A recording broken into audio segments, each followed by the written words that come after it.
Hey, here we are. Cocktail hour. Cheers. Looks kind of similar. It does. Looks like kind of the same thing. The Bees needs everybody in honor of the Broncos playing the Los Angeles Chargers. There's a ton to dive into with injuries and all of that, but our signature drink. Also, I saw this comment already coming through. Hey, Rachel, where can we find the drink recipe for cocktail hour? Well, you can always find it on my Twitter. I will make sure that it's posted at least 2 days beforehand. That way you can go shopping if you need to, like I do. Ooh. This is gin, honey, like a honey syrup, Yes. and fresh lemon juice. And you have to make the honey syrup. Yeah, it's actually wild. Which is what screwed me up a little bit. And here it is, Bee's Knees. That's the Reader's Digest version. Yeah, I don't think it's bad. And I did not find the time, but I looked it up in Marjoram. Yes. You know what that is? Have you heard that before? Yes. That's what I got. Instead, it said it was an appropriate substitute for thyme. Oh, okay. Amazing. I saw that when I went to the store to pick up thyme. So, yeah, I used thyme. I think it's pretty good. It's pretty good. Look at that. And I looked like a lunatic, Rachel, because, of course, if it wasn't for the last minute, nothing would ever get done. And I did not have a car at my disposal. So I walked the half mile to the Safeway down the street.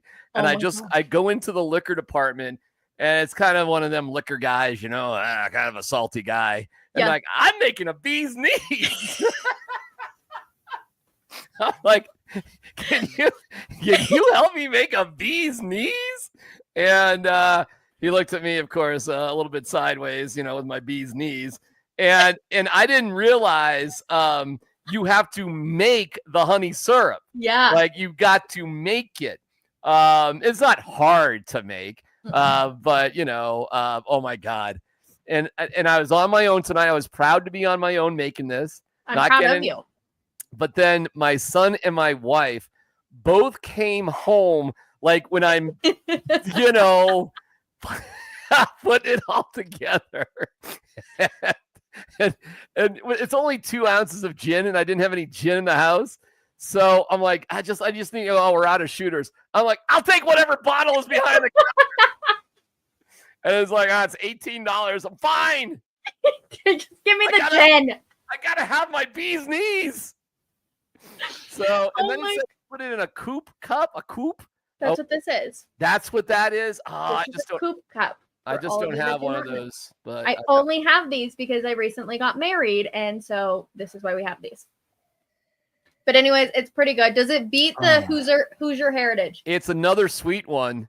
So it's another sweet cocktail. Yeah. So my hands are all sticky with the honey. I got the honey all over the place. I'll have the full recipe video form up on my social pages after this. I didn't have enough time to edit it between making the drink and this, but I really wish we would have had a camera on DMac. Oh my God. I gotta film myself making these drinks. I'm so lost. I didn't even know where like our measuring cups were in our house. And we've lived here for 6 months. We just moved. When was the last time you cooked something? I couldn't tell you.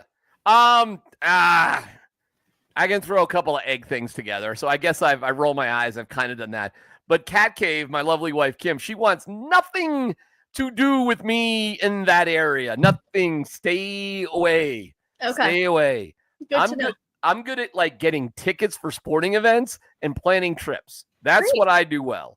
You know what? Me kitchen, too. Not so much. I should tell my husband. He's great in the kitchen. I am not as great in the kitchen. So I'm good at getting tickets to sporting events and planning vacations. We are one of the same, DMac. I think I could have gone with 3 ounces of gin, but this is absolutely delicious. So what? And there was a vote for this. Yeah. So what is the nature of Bee's Knees?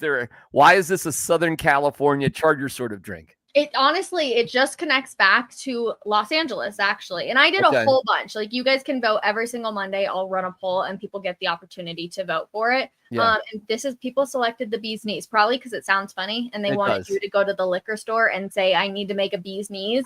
It just connects back to Los Angeles. And I think it was like 1876 or 1856, 18 something 6, and essentially just connects back to Los Angeles, like one of the first drinks that everybody would drink. So okay, Yeah. I'm looking at it. I'm looking up some. It says its cocktail origins are a little unclear. Thank God you're married, DMac. You'd starve. It is made, like you said, it's a Prohibition era cocktail. Yes. Gin, lemon juice, and honey. It's served shaken and chilled, often with a lemon twist. My lemon is in there. It kind of fell to its death in there. It's just so I do have that. It says it was possibly invented by Frank Meyer, an Austrian-born, part Jewish bartender, first bartender in the Ritz in Paris in 1921, and made its appearance in Southern California, where it was sort of brought from Paris to Los Angeles, of all places. So there you go. I love it. Okay. So yeah, the bee's knees. I can tell you, I did not have gin in my house. The bee's knees is oh, you don't have gin at your house? I didn't. I went and bought gin today for this. I went and bought gin 10 minutes ago. I plan a little bit further ahead, but I bought mine about 2:30 today. So, but oh, it is tasty though. It is really tasty. Wow, okay, honey so syrup. We're 1 for 1. Broncos win when we do this. Are we going to go 2-0? What do you think? I'll let you go first. You tell me, and tell me what was going on in the locker room yesterday. Why don't we start there, and we get into some predictions and stuff. Locker room is interesting. So just a little, and I actually do like a full vlog on this too. You can check it out on my YouTube channel. Mm-hmm. We hear that Peyton's going to talk at 2:45. Okay. Oh, it is crazy windy yesterday and yes. cold, very cold. So I'm like, okay. And I still see media members walking, and I'm like, okay, I'll start to walk over at 2:38. I start to leave my car and walk over there. By the time I get over there, he's already talking halfway through. And I was like, Coach, you said 2:45 in the memo. And I'm like, I should have known better, but should have known better. I know. But it was short. It was an interesting locker room. I feel like guys are really locked in right now. They know that even though they have the winning record, the job's not done. They have to take care of business on a short week. So they were just really locked in. You could tell from guys like Mike McGlinchey, Jonathan Cooper, Adam Troutman, right? Like fan favorite, I want to say right there. I need everybody to get on board with Adam Troutman. They're just really, really locked in this week, which is good. They should be. But I think Sean has put an emphasis on it's a short week, buckle up, and then you can kind of have a quote unquote mini bye. What was Troutman saying about the atmosphere and Sean Payton, like what type of guy he is, that sort of thing? Because it's interesting because when Sean Payton talks about Troutman, he calls him freaking Troutman, which I think is a term of endearment. I think anything with Sean Payton with that, like, right, he was highlighting Marvin Mims a lot too. Obviously AFC Special Teams Player of the Week, as he should be. He was a stud on Sunday. But yeah, I'm like, Adam Troutman just really talked about kind of the culture, right? Everyone's been throwing around that word, the culture with this Denver Broncos team. Sean Payton is changing the culture of it. And we asked Adam Troutman, like, okay, well, explain it, describe the culture. And he said the lunch pail group, right? It's like a blue collar type of group. The guys that come into the locker room, they put their head down, they go out to practice, they do what they're supposed to do. You're not messing around. It's very focused. It's very intentional. And I think that's Sean Payton to a T too, right? He's just installed this behavior now with all of the members of that locker room. I like it. I like it a lot. I love it. And a little attitude from Bo Nix as well. When when Mike Kliss asked him, were you there for Bo Nix or were you already inside the locker room? I was inside the locker room at this point. Okay, well, I actually have it here. Oh, here we go. A little bit of attitude here, I think, in a good way. You got 3 games. Last one, Mike. You got 3 games to win 1, but that's not the way you want to look at it, right? Yeah, we got 3 games to win 3 and go into the playoffs and win a Super Bowl. Thank y'all. Thank y'all. Thank y'all. How can you not like Bo Nix? He's a cutie. No doubt about it. He's so cool. Like, he's just got this swagger to him. It's coming out more and more, isn't it? Yeah, but it's not like, I don't look at him and think, oh, cocky. There's been some guys where you sit there and you're like, oh, cocky. Like, he just seems confident and cool in my eyes. I don't know. It's weird. Okay. I like it too. Cocky? Oh, no. Listen, well, he has little sly sort of, answers to the media. Like when I asked him about early in the season about throwing an interception in the end zone, and I caught a little bit of shit for this, but I said, well, what'd you see on that interception? He goes, oh, well, I dropped back and I threw it in to the other team. I threw it right in the chest of the guy on the other team, something like that. Yeah. And you said, okay, thanks, Belle. All right, that's fine. I get it. I could see where that's a snarky. I wish I framed it. Oh, and the reason why he was pissed off is because I didn't catch that the first question of the press conference was essentially the same thing. And I'll just take you behind the scenes a little bit. Sometimes when you're setting up equipment, and both Rachel and I do this. Oh, yeah. When you're setting up equipment, sometimes there's just like a little like, okay, I got to do this, that. I mean, it takes like just a few seconds. Mm-hmm. But when you're setting stuff up, when somebody starts talking, yep, you can confirm this. It's possible you may miss a little bit of what's being asked for the first type of question, just because you're trying to get your stuff together. For sure. And I even do this too in the locker room where I feel bad, right? These guys are giving us their time. They really want to go home. They really need to go into meetings if it's after practice. And sometimes you'll come into the scrums late. And I wish some people are really good at it, and they'll be like, hey, I came in late. Can you answer this question still? Yeah. I feel bad for these guys. So I never try to ask any of those questions because I'm like, I don't know if they already answered it at some point. Like I should get better about it, but I feel bad. And it's the exact same thing where you're just like, oh man, technically I missed that because I was doing something else in that moment, and you just don't know if they've already talked about it. Well, I know. I have seen many reporters get shut down by athletes or coaches just saying, I already answered that question. Mm-hmm. And oh my God, you feel like the bee's knees. You feel about like that tall. It's like if this was a red drink, you would feel like your cheeks were going to explode. I got like a garden just growing in my drink. But you're supposed to have a sprig, whatever the fuck a sprig is. Is that a sprig or is that a sprug? Is that a little bit too much? I think that's a sprig. No, I think you're fine. Would you count this as a sprig? Yeah, I think that's a sprig. I don't know. I'm here for this. You guys, I'm having so much fun making these drinks. Oh my God, I'm trying new things. So sticky. All right, so we like the Broncos. We like their attitude. We like Bo Nix. Rachel, do we like them beating the Chargers? I like them beating the Chargers because Justin Herbert's still dealing with that high ankle sprain. Mm-hmm. And we know that these guys can go out there and get after him. And I also like the fact that the Broncos have better protection than the last time they played the Chargers because Luke Wattenberg and Mike McGlinchey were both out that last time. So overall, I like it. I don't think it's going to be an easy game by any means, but I think if you can get after Justin Herbert, make him deal with that ankle that he's been dealing with for quite some time now, I think that pressure that we know they're capable of putting on can cause him to make some mistakes, and hopefully they can capitalize on it. And thank goodness PS2 is playing. So give me that is it. Riley Moss isn't, which is not a surprise, right? No. What is a surprise in a sense of, obviously you don't like to see it, Jaleel McLaughlin is also out. That's a bit of a surprise. That's a bit of a mixed blessing, in my opinion. I'm not saying, we're better off without him. I'm not saying that. Yeah. But Sean Payton did acknowledge that it's been tough getting like the running game going because you don't have enough time to like get into a rhythm with anything. So listen, I'm not glad that McMillan's out, not at all. However,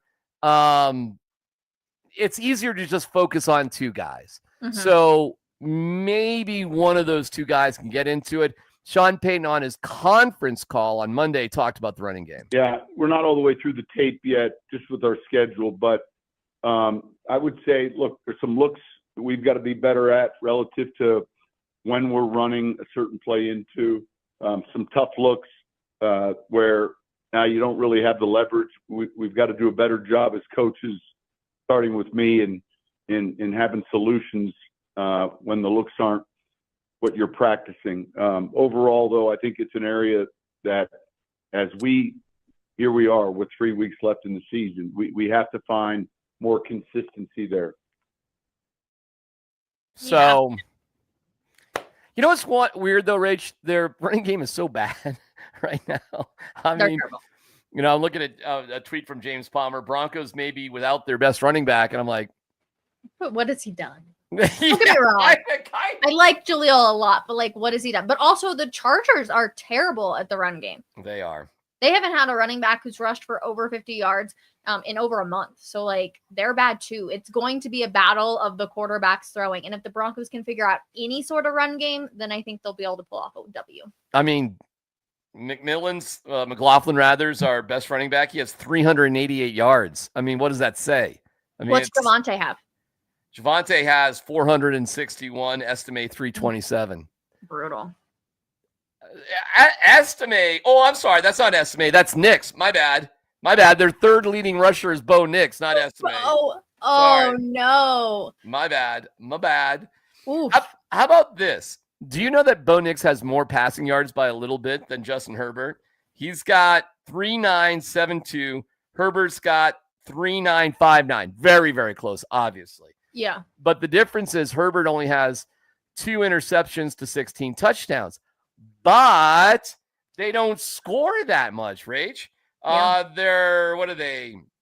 Points per game, 21st in the league with 21 points a game. And the Broncos are 10th. Just a 3-point differential at 24, but that takes you from 21 to 10th. And that's a big, big deal from 24 to 21. In your eyes, what was missing from the Broncos offense on Sunday? Accuracy from Bo Nix. Okay. I mean, So, three interceptions. Bad day for Bo Nix. Yeah, no doubt about it.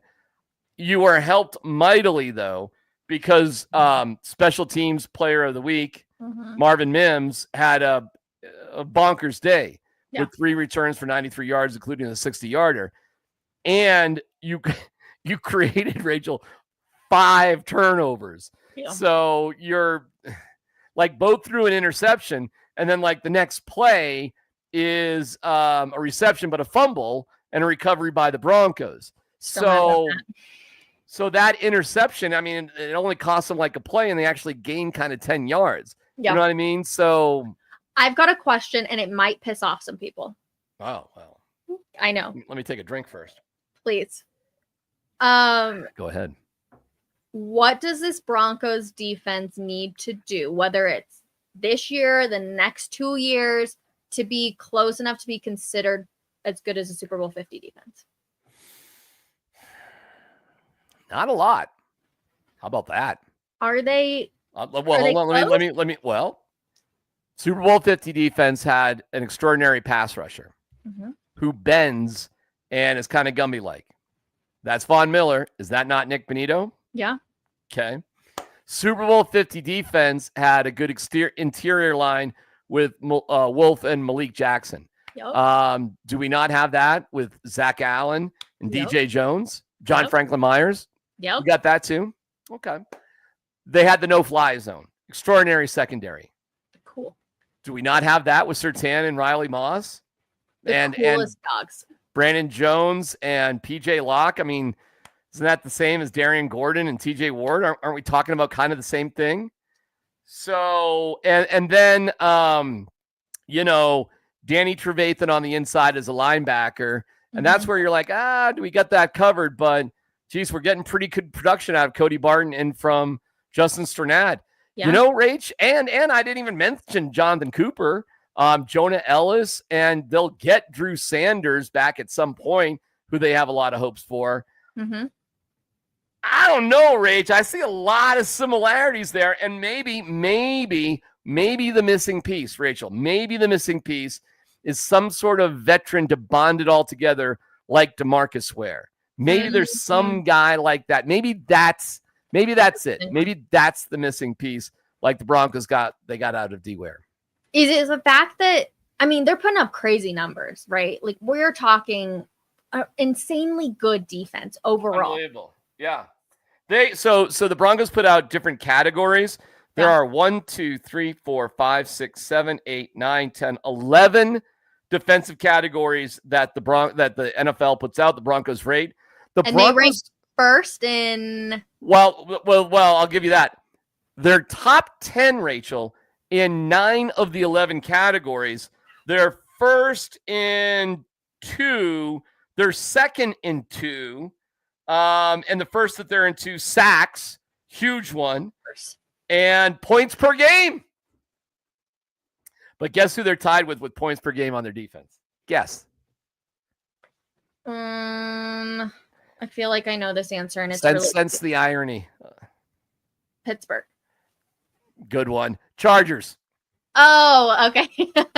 It's good irony, though. If you're going to use irony, that's actually pretty good. Thank you. Wasn't enough of a hint. I should have said bee's knees. Bee's knees. So we've got the two best defenses when it comes to points per game matching up against each other on Thursday Night Football this week? Correct. Sign me the frick up, man. I mean, the game sort of profiles like 1917, something like that. But I'm going to give the Broncos a little nod and a little wink, and something quirky happens. I got the Broncos winning 23-17, something like that. Okay. Can I give you a little stat line? Absolutely. The Chargers have lost 10 consecutive games at SoFi Stadium against winning teams. The last time they beat a winning team, a team with a winning record, was 2022 under Brandon Staley. That's a good one. They got a winning record, right? Broncos? Can I give you a fun one? Ooh, a lot of people say the Broncos haven't beat anybody. They only have one win over a team with a winning record. The Buccaneers, they beat the Falcons, but they're 7-7. Mm-hmm. Do you know how many teams the 13-1 Chiefs have beat that have a winning record?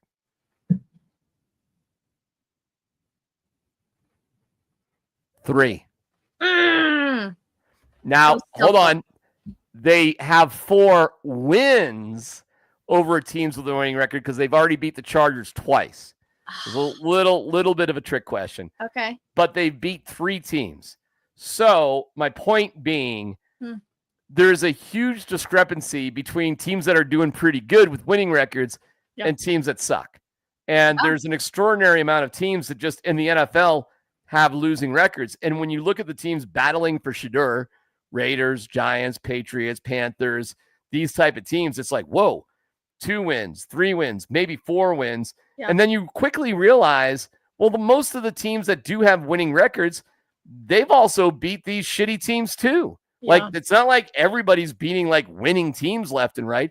Even the team that only has 1 loss, the Chiefs, have basically beat 3 teams that have a winning record. And the Broncos face the Chargers winning record and the Chiefs for a winning record. And let me give you something else wacky. ESPN did like a predictor, put all the nerds in the nerd mobile machine and spit it out. And they've got the Broncos losing to the Chargers, losing to the Chiefs, but beating the Bengals. They have the Chiefs losing 1 more game to the Steelers. They have the Bills winning out, no doubt. The Bills have Jets, Patriots, Jets. Not that hard, right? Yeah. They'll probably figure that one out. That has the Broncos in the final week of the season. Check this out for quirkiness. Having nothing to play for because they have the Dolphins behind them at 8 wins, meaning the Broncos would actually make the playoffs by this predictor with 9 wins, theoretically. So, Rachel, what do you do if you're the Broncos? You have nothing to play for. You're at the 7 seed. The Bills are at the 2. You can't do anything. Yep. But the Chiefs need to beat the Broncos so they get a bye week. They have something to play for, and the Broncos don't. What do you do if you're the Broncos? If I'm head coach Sean Payton, I am still playing all of my starters because the Broncos looked bad coming off of the bye. Don't act like it's a bye week. You saw that they looked a little rusty. You can't do that going into a playoff game. Yes, they were able to come out of it and do well. They're a second half team, but you cannot take that option or that opportunity to have something bad go against you. Plus, it's the Chiefs, so you might as well try and beat the crap out of them and just continue it. You let them steal one, and I quite literally mean steal it from you. Go out there, beat them, go 1-1 on the season. Do not let the Broncos get rusty and have a bye week right ahead of the playoffs. But how funny is it that we've talked endlessly about the Chiefs having nothing to play for? Yeah. And the ironic twist is there's a significant scenario where the Broncos would have nothing on the table and already be in the playoffs. And so that has the Broncos playing the Steelers? No, it has the Broncos playing the Bills, and that's where your season's going to fucking end. But, you know, and I don't want that. I'm going to need a lot of bee's knees at that point, man. Gosh. I guess. But it's probably the Bills' year this year. They're probably a little bit better set up than the Lions. The Lions have so many injuries, man. They do. They'll probably get close. This projection, by the way, on ESPN.com has the Bills beating the Lions in the Super Bowl. And I think a Bills-Lions Super Bowl may be the most watched Super Bowl of all time. I do believe that. Really? Well, think about it. The stories are kind of insane. The Lions have never even been to a Super Bowl, and the Bills are that 4-time loser. Either way, one of those cities is going to walk away with their first Super Bowl championship. And that is just such a better story than the stupid Chiefs winning their 4th Super Bowl. I mean, who wants that? Could it be 3 in a row? Not me. Rachel, what do you got going on later tonight? And for the game, by the way. Oh my gosh, this went way too freaking fast. I know. Oh, For tomorrow night, if you want, Mhm. I'm going to be doing a watch along during the game. Now, me and Rachel will get together after the game. Yep. Afterwards, we'll do our thing afterwards. But I want to cordially invite you to join me at some point for the watch along, not for the whole thing, but just for a little bit. Okay. And I'd like to have people like drift in and out, but I'd love to. And maybe we just concoct another bee's knees. I mean, I have $18 worth of gin downstairs, so I bought a huge bottle of. First of all, gin is really expensive. I'm like looking at the liquor store and I'm like, I don't really need that much. Like if I have to make one for tonight and then I have to make one for tomorrow after they win, I'm like, I don't need too much gin. And I don't think I'm going to be drinking gin, throwing it around, whatever. I'm like, theirs is $45, like $23. I was like, this is all expensive gin. So I go up to the front and I'm like, what's the cheapest bottle of gin you got? There you go. Tied to the That's shooter. the true alcoholic in you coming out right there. And he goes, this one's $7.89. I was like, I'll take it. Sign me up. But By it's the not way, bad. I'll take it. This is the first time that I've walked out of a liquor store with one of them little brown paper bags. Mhm. And I'm just like, yep, that's me. Okay, I see this question or comment. You guys need to extend the show a little. Too fast, LOL. I agree. It is going too fast. I'm sad that it's almost over. So, DMac, what if we move this to 6:15? Something to think about. I'm not opposed to it. Let us know in the comments. Should we move this to 6:15? But I tell you this, if it was at 6:15 today, I'd be running up the street. You have to record the next time you do it. I know. And you send this stuff out. This is not on Rachel. No. But you have to understand another thing really quick, and we really do have to go. I take my bike almost anywhere because there's still a little hippy dippy in me. There's still a little Colorado hippy dippiness. And it's a long story, but I mean that would have looked appropriate. Taking the bike to the liquor store. I'm sure I wouldn't be the first person taking a bicycle to the liquor store. No, and I would have laughed so hard. But we appreciate you guys all the time. We will be back tomorrow night after the Broncos beat the Chargers on Thursday Night Football. I'm putting all the good energy out into the air. We'll let you know via our social medias. DMac. We'll see you. Cheers, sir. Cocktail hour. Cheers. Bees knees, baby.